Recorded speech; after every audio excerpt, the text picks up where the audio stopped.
नमस्कार। आज हम किसी पार्टी या नेता की बात नहीं करेंगे। हम बात करेंगे सिस्टम की।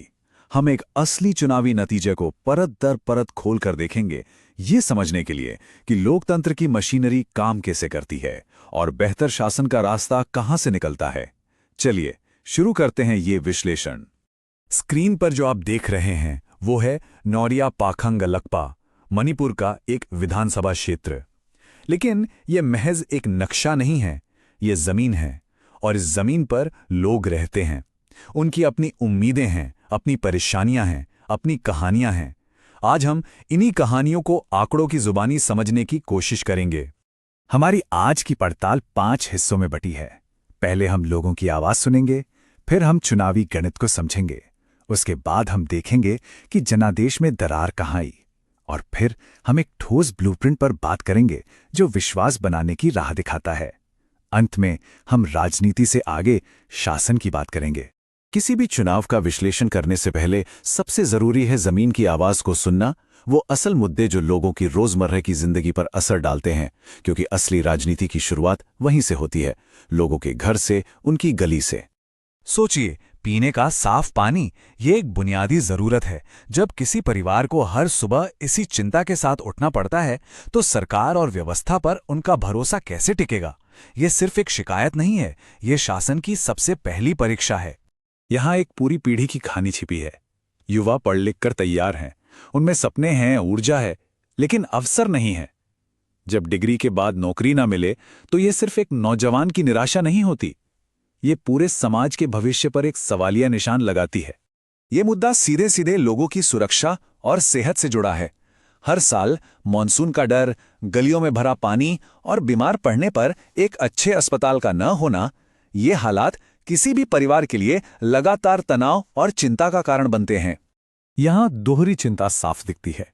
एक तरफ बच्चों का भविष्य, जिसकी नींव स्कूलों में रखी जाती है, और दूसरी तरफ समुदाय की रीढ़ यानी हमारे किसान, जिनकी आर्थिक सुरक्षा दांव पर लगी है। ये दोनों ही किसी भी समाज के आज और कल के लिए बेहद अहम हैं। और ये है हर घर की रसोई का सच, महंगाई। जब खाने पीने की चीजों के दाम बढ़ते हैं और सिलेंडर मिलना मुश्किल हो जाता है, तो ये सिर्फ अखबार की सुर्खियां नहीं होती, ये परिवारों के बजट का गणित बिगाड़ देती हैं, जिससे रोजमर्रा की जिंदगी एक संघर्ष बन जाती है। तो अगर हम इन सारी आवाजों को एक साथ सुने तो एक बात साफ हो जाती है, ये सिर्फ शिकायतें नहीं हैं, ये जनता की तरफ से दिया गया एक स्पष्ट निर्देश है, एक ब्लूप्रिंट है, जो बताता है कि असली और अच्छे शासन का मतलब क्या होता है। अच्छा, तो हमने लोगों की बातें सुनी, उनकी परेशानियां समझी। अब भावनाओं से थोड़ा हटकर चलिए 2022 के चुनाव नतीजों के सख्त आंकड़ों पर नजर डालते हैं। देखते हैं कि गणित हमें क्या कहानी बताता है। 531, सिर्फ 531 वोट। जीत और हार के बीच का फासला बस इतना ही था। जरा सोचिए, एक पूरे विधानसभा क्षेत्र का भविष्य, हजारों लोगों का प्रतिनिधित्व महज 531 वोटों के मामूली अंतर से तय हो गया। यही लोकतंत्र की ताकत है और यही इसकी सबसे बड़ी चुनौती भी। और यहां एक बहुत दिलचस्प बात सामने आती है।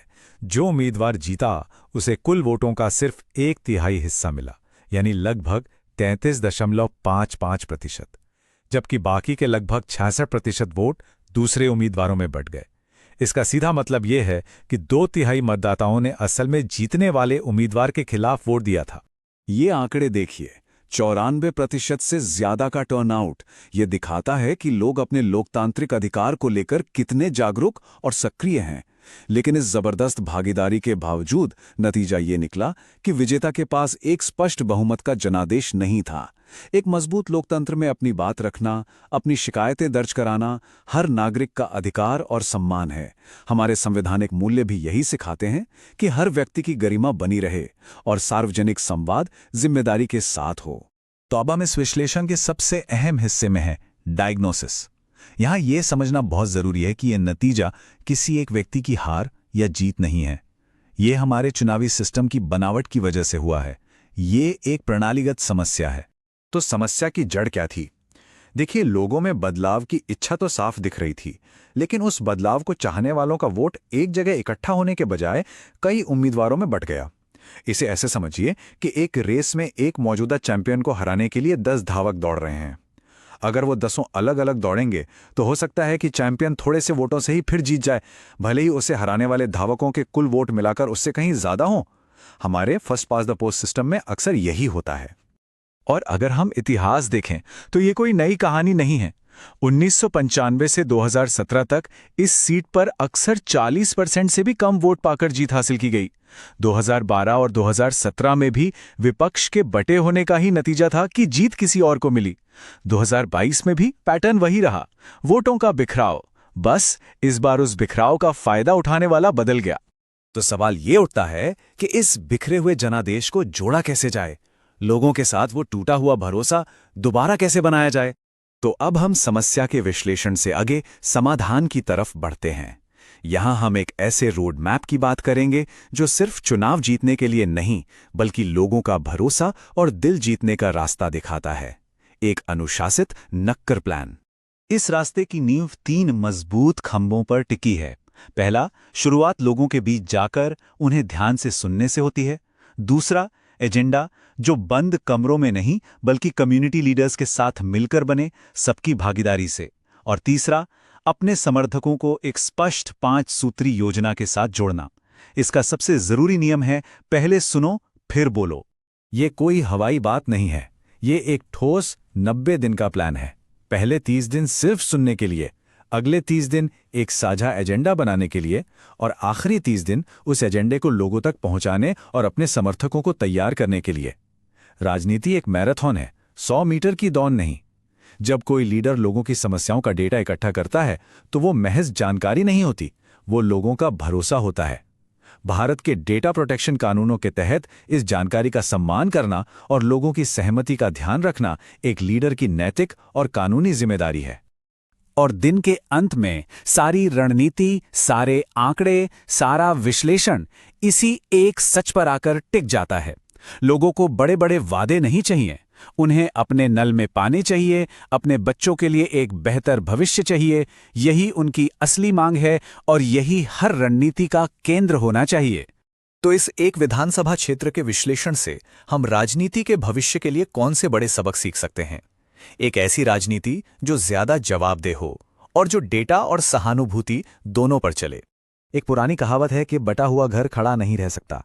जब बहुमत की आवाज ही आपस में बंटकर बिखर जाती है तो उसके बेअसर हो जाने का, अप्रासंगिक हो जाने का खतरा पैदा हो जाता है।